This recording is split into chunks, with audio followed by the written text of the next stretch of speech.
በስመ አብ ወወልድ ወመንፈስ ቅዱስ አሐዱ አምላክ አሜን። ጌታችን ኢየሱስ ክርስቶስ በምድር ያደረጋቸው ተአምራት። ተአምረ ኢየሱስ።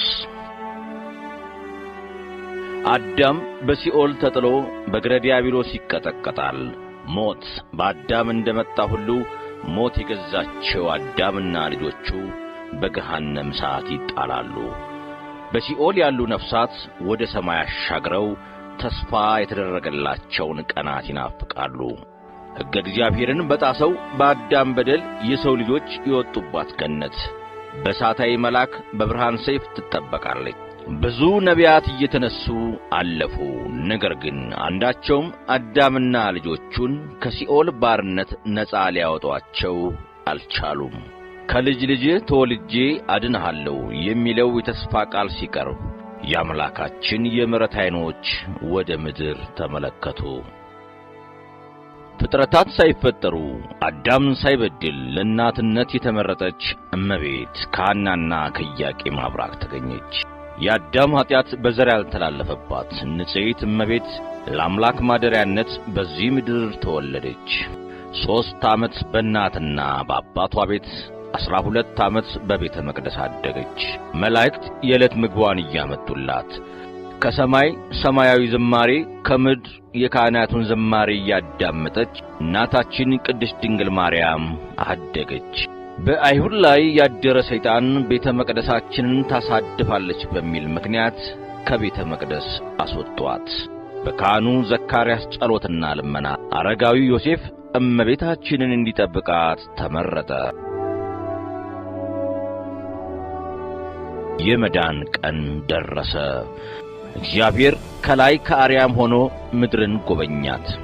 የዘመኑ ፍጻሜ በደረሰ ጊዜ እግዚአብሔር ከሴት የተወለደውን ከሕግም በታች የተወለደውን ልጁን ላከ ብሎ ቅዱስ ጳውሎስ ለገላትያ ሰዎች እንደነገራቸው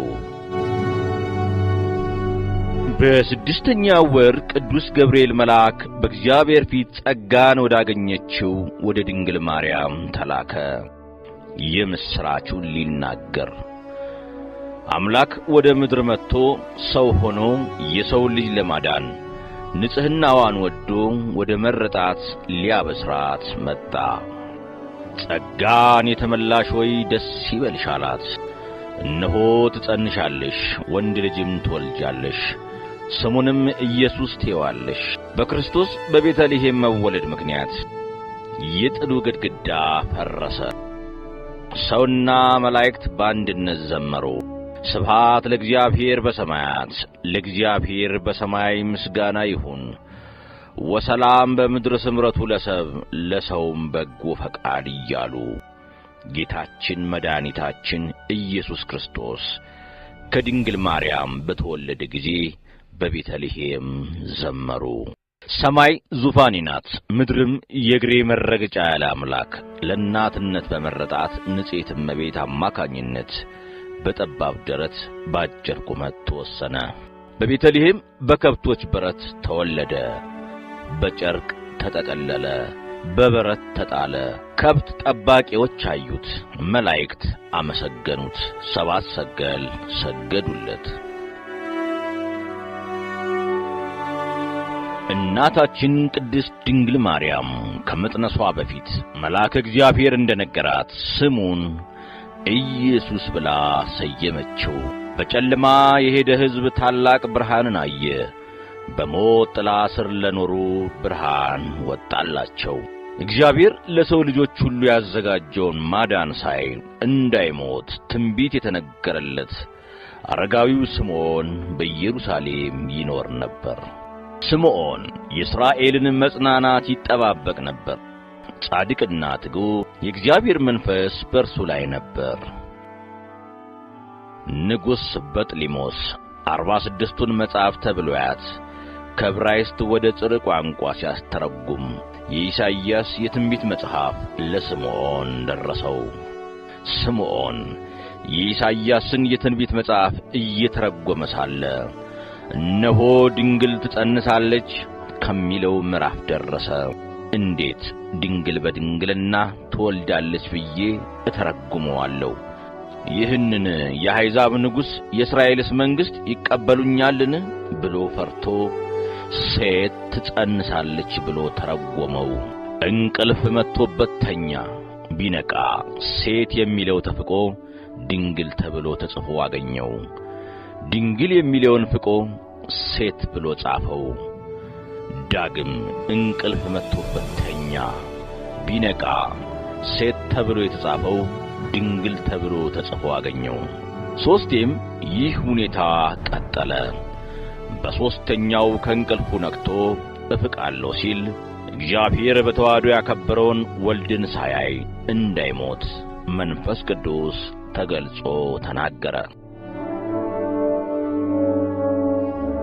የእግዚአብሔር የማዳን ቀን የአባቶቹ የነቢያት ተስፋን እየተጠባበቀ ስምዖን 500 ዓመት ኖረ።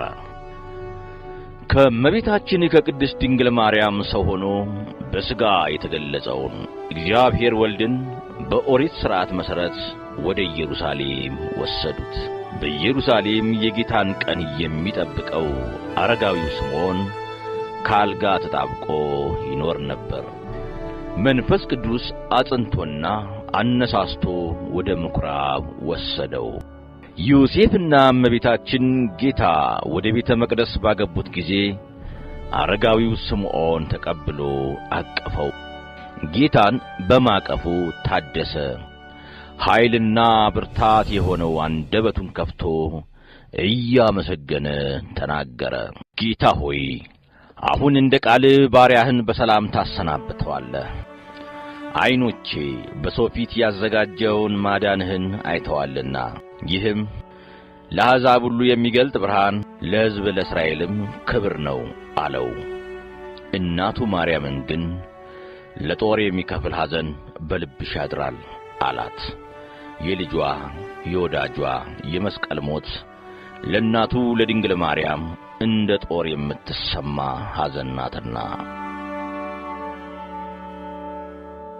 አራስነቷ ወራት ሳይፈጸም የተወለደው ንጉሥ ማንነት ግራ ያጋባው ጥንተ ጠላታችን አውሬው ዲያብሎስ እመቤታችንን በሄሮድስ አድሮ ከሀገር ሀገር አሳደዳት። ሴቲቱም 1260 ቀን በዚያ እንዲመግቧት እግዚአብሔር ተዘጋጅቶላት ወደ ነበረው ስፍራ ወደ በረሃ ሸሸች እንዳለ ባለ ራእዩ ቅዱስ ዮሐንስ። ከሄሮድስ ወታደሮች ሸሽታ ከአገር አገር ተሰደደች። ልጇን እንዳይገድሉት በቅፏ ከልላ 3 ዓመት ከ6 ወር ተሰደደች። የሕፃኑን ነፍስ የፈለጉት ሞተዋልና ወደ ኢየሩሳሌም ተመለሱ ብሎ የእግዚአብሔር መልአክ እስኪነግራቸው በበረሃ በስደት ተሰቃዩ። ሄሮድስ ከሞተ በኋላ ድንግል ማርያም ጌታችን ኢየሱስ ክርስቶስን አዝላ ወደ ኢየሩሳሌም ተመለሰች። በይሁዳ አገር በሄሮድስ ፈንታ አርኬላዎስ መንገሱን በሰሙ ጊዜ ወደ ይሁዳ መሄድን ፈርተው ወደ ገሊላ አገር አቀኑ። ከነቢያት ናዝራዊ ይባላል የተባለው እንዲፈጸም ናዝሬት ወደምትባል ከተማ ገብተው መኖር ጀመሩ። ጌታችን ኢየሱስ ክርስቶስ በሥጋ ተገልጿልና ጥቂት በጥቂት አደገ። ሕፃናትን የሚያሳድግ ጌታ እንደ ሕፃናት አደገ። እንደ እግዚአብሔር እየሠራ እንደ ሰው ተመላለሰ። ከኀጢአት በቀር ፍጹም ሰው ሆነ። ጌታችን ኢየሱስ ክርስቶስ በልጅነት ወራቱ ለእናቱ እየታዘዛት አደገ። ሕፃናት በሚያድጉበት ሥርዓት አደገ። በጥበብና በሞገስ አደገ። ሕፃናትን የሚያሳድግ እርሱ እንደ ሕፃናት ተመላለሰ።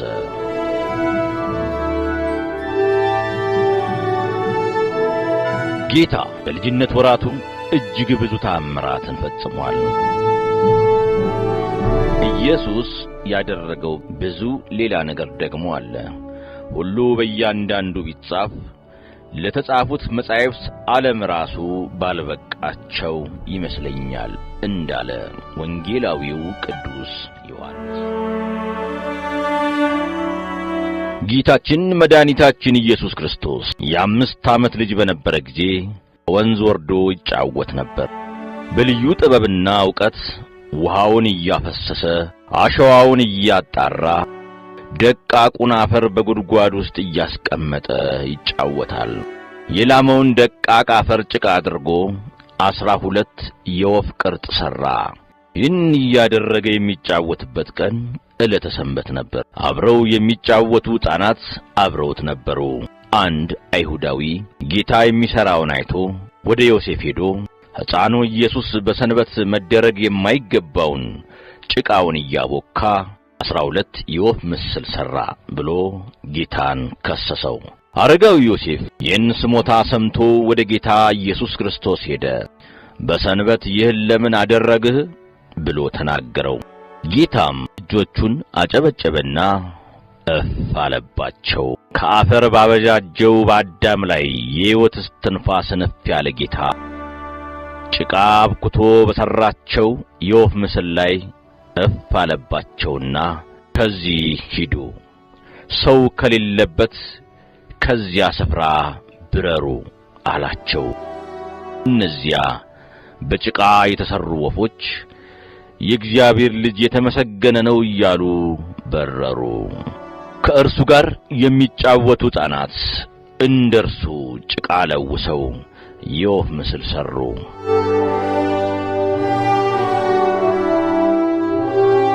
ከዚያ ከጠዋት እስከ ማታ ጉሮሯቸው እስኪያብጥ በእነዚያ ከጭቃ በተሠሩ ወፎች ላይ እፍ አሉባቸው።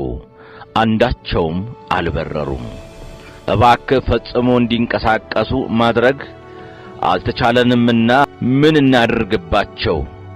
አንተ እፍ በልባቸው እያሉ ለመኑት። እርሱ ግን የሚያደርገውን ያውቅ ነበርና ዝም አለ።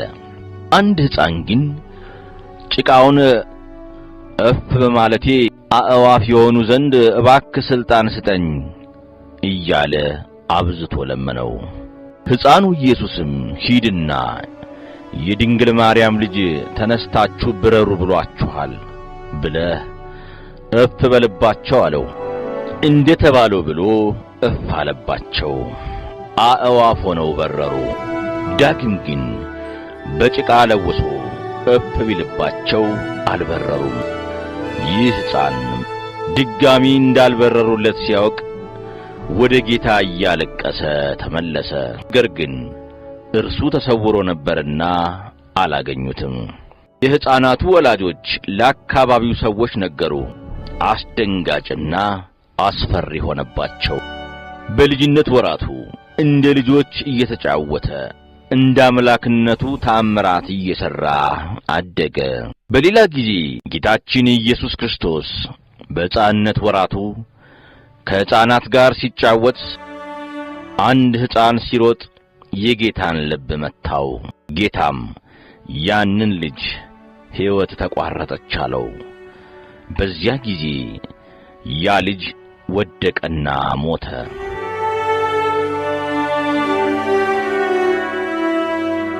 በአካባቢው የነበሩ የሕፃኑን መሞት የተመለከቱ ደነገጡ። የሚናገረው ሁሉ የሚፈጸምለት ይህ ሕፃን ልጅ ከማን ወገን ይሆን ብለው ተደነቁ። የሞተው ልጅ ዘመዶች ስለ ልጃቸው አለቀሱ።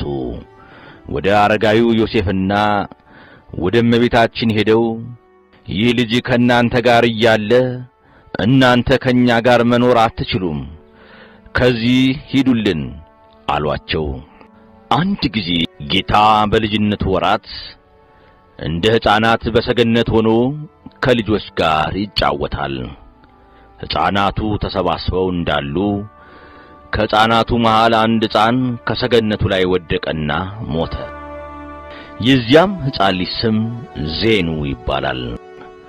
አብረውት የሚጫወቱ ሕፃናት የልጁን መውደቅ ሲመለከቱ ፈርተው ሸሹ። ጌታችን ኢየሱስ ክርስቶስ ግን በዚያ ሰገነት ላይ ብቻውን ቀረ። የሞተው ልጅ ዘመዶች እየተሯሯጡ መጡ። ጌታንም አንተነ ገፍቴ ጣልከው ብለው ያዙት። እርሱ ግን አልጣልኩትም እያለ ተናገራቸው። እጅግ ብዙ ዘበዘቡት፣ መረመሩት። ከመሃላቸው ወጥቶ ወድቆ ወደ ሞተው ልጅ ሄዶ በታላቅ ድምፅ ዜኑ ዜኑ ብሎ ተጣራ። አልዓዛር አልዓዛር ከመቃብር ውጣ ብሎ አልዓዛርን ከመቃብር እንደጠራው ዜኑ ዜኑ ብሎ ተጣራ። የዚያ ሕፃን ዓይኖች ተገለጡ። ጌታም ያን ሕፃን ጠየቀው። ዜኑ እኔ ነኝ ከገደል የጣልሁ አለው። ያም ሕፃን አይደለም አንተ አልጣልኸኝም ብሎ በዘመዶቹ ፊት መሰከረ። ሕዝቡ እርሱ ብቻውን ታላላቅ ተአምራትን ያደረገ ከልዑላን ይልቅ ልዑል ነው እግዚአብሔር እያሉ አመሰገኑ።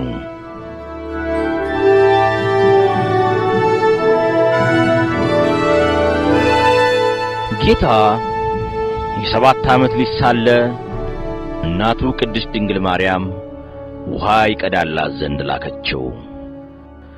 በጥበብና በሞገስ እየታዘዛት አደገ እንዳለ መጽሐፉ። በመንገድ ላይ ውሃ የሚቀዳበት ገንቦ ተሰበረ። ልዑለ ባሕሪ ሁሉን የሚያደርግ ድንቅ አምላክ ነውና ውሃውን በለበሰው ልብስ ይዞ ወደ እናቱ ተመለሰ። እመቤታችን ቅድስት ድንግል ማርያም በነገሩ ፈጽማ ተደነቀች። የሚያደርገውን እየተመለከተች በልቧ ተጠብቀው ነበርና እንዳለ ቅዱስ መጽሐፍ። ጌታችን መድኃኒታችን ኢየሱስ ክርስቶስ እንደ ሕፃናት እያደገ የ8 ዓመት ሕፃን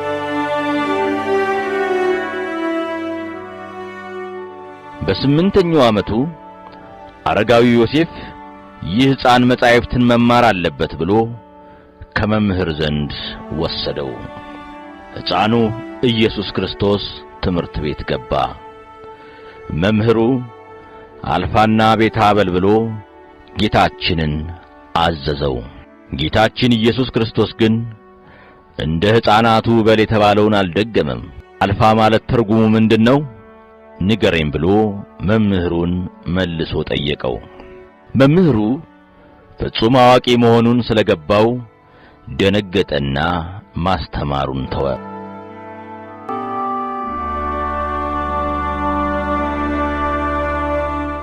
በሌላ ጊዜ መምህሩ ሲጽፍ ጌታችን ኢየሱስ ክርስቶስ ቀዩንና ጥቁሩን ቀለም ወስዶ ደባለቀበት። መምህሩ ይህን በተመለከተ ጊዜ ይህ የመበለት ልጅ ቀለሜን አበላሸብኝ ብሎ በጥፊ መታው። ጌታችን ግን ለምን ትመታኛለህ? ቀለሙን እንደነበረው እመልሰዋለሁ ብሎ ጥቁሩን ከቀይ ቀለም ለይቶ እነሆ ገንዘብህ ይኸው ውሰድ ብሎ ሰጠው። መምህሩ ሁኔታው አስደነገጠው፣ በነገሩ ተገረመ። በነፍስና በሥጋ በውስጥም በአፋ ድንግል ወደምትሆን ወደ ጌታችን እናት ወደ እመቤታችን ሄዶ ይሄ ልጅሽ ማን ነው? የሚሠራውስ ተአምር ምንድነው? ነቢዩ ኢሳይያስ ድንግል በድንግልና ትወልዳለች ስሙንም አማኑኤል ብላ አጠራዋለች ብሎ ትንቢት የተነገረለት እርሱ ነው እንዴ ብሎ ግራ ተጋብቶ መልሶ አስረከባት። ጌታ ከኃጢአት በስተቀር ሰው የሚሠራውን ሁሉ ይሠራ ነበር። በልጅነት ወራቱም እንደ ልጆች ይጫወት ነበር። አንድ ቀን ከጓደኞቹ ከሕፃናት ጋር ሲጫወት በቤቱ መስኮት የፀሐይ ብርሃን ገባ። አማኑኤል የተባለ ጌታችን ኢየሱስ ክርስቶስ በፀሐይ ጮራ ወይም በፀሐይ እግር ላይ ወጥቶ ተቀመጠ። አብረውት ያሉት ሕፃናት ኢየሱስ በፀሐይ ጨረር ላይ እየተመላለሰ ሲጫወት ሲያዩ እነርሱም እንደርሱ በፀሐይ እግር ላይ መቀመጥ ፈልገው ከቤቱ ጣራ ላይ ወጡ። በፀሐይ ጨረር ላይ ዘለን እንቆማለን እያሉ ቢዘሉ ወደ መሬት ወድቀው ሞቱ።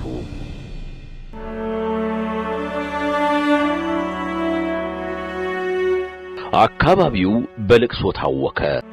ልጆቻቸው የሞቱባቸው ዘመዶች እመቤታችንን ልጅሽ በምን ጥበብ ነው የፀሐይ ጮራ ላይ የተቀመጠ? የኛ ልጆች ልጅሽን አይተው እንደርሱ ለማድረግ ሞክረው እየወደቁ ሞቱብን ብለው አንገላቷት። ሕፃን ኢየሱስ ክርስቶስንም ይዘው ደበደቡት። ለምን ትደበድቡኛላችሁ ብሎ ወደ ሞቱት ሕፃናት ሄደ። ከሞት አስነሳቸውና በእውነት እኔ ገደልኳችሁ ብሎ ጠየቃቸው። ሁሉም ተነስተው በአንድ ቃል አቤቱ ጌታችን አምላካችን ሆይ አንተስ ትንሣኤያችን ነህ፣ ላንተ ምስጋና ይገባል። ለላከ ለአብ ምስጋና ይገባል። ለባሕሪ ሕይወት ለመንፈስ ቅዱስ ምስጋና ይገባል። መላእክት በሰማይ ሲያመሰግኑ ሰምተናል አሉት።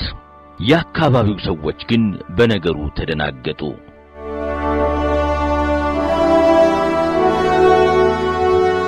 ጌታ የ12 ዓመት ልጅ ሲሆን እንደ ልማዳቸው የፋሲካን በዓል ሊያከብሩ አረጋዊው ዮሴፍና እናቱ ክብርት እመቤታችን ጌታን ይዘው ወደ ኢየሩሳሌም ወጡ። ከበዓሉ በኋላ ከብዙ ሕዝብ ጋር ሆነው ከኢየሩሳሌም ሲመለሱ ከኋላቸው የሚከተላቸው መስሏቸው ነበር። አገራቸው ሲደርሱ ከዘመዶቻቸውና አብረው ከተጓዙት ሰዎች መካከል ቢፈልጉት አጡት። እመቤታችን በልጇ በወዳጇ መጥፋት አዘነች። መሪር እምባን ካዘነችባቸው ሐዘኖች አንዱ ይህ የልጇ መጥፋት ነበር። ከዮሴፍ ጋር ወደ ኢየሩሳሌም ተመልሰው ይፈልጉት ጀመር።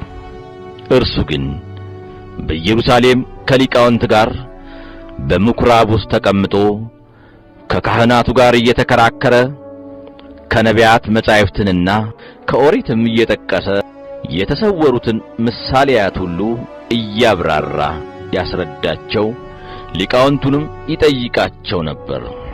በምኵራብ ውስጥ ሲያገኙት እናቱ ልጄ ሆይ ስለምን እንዲያደረክ አለችው። ሕፃኑም ኢየሱስም ስለምን ፈለጋችሁኝ? በአባቴ ቤት እሆን ዘንድ እንዲገባኝ አላወቃችሁምን? አላቸው። ጌታችን ኢየሱስ ክርስቶስ በጥበብና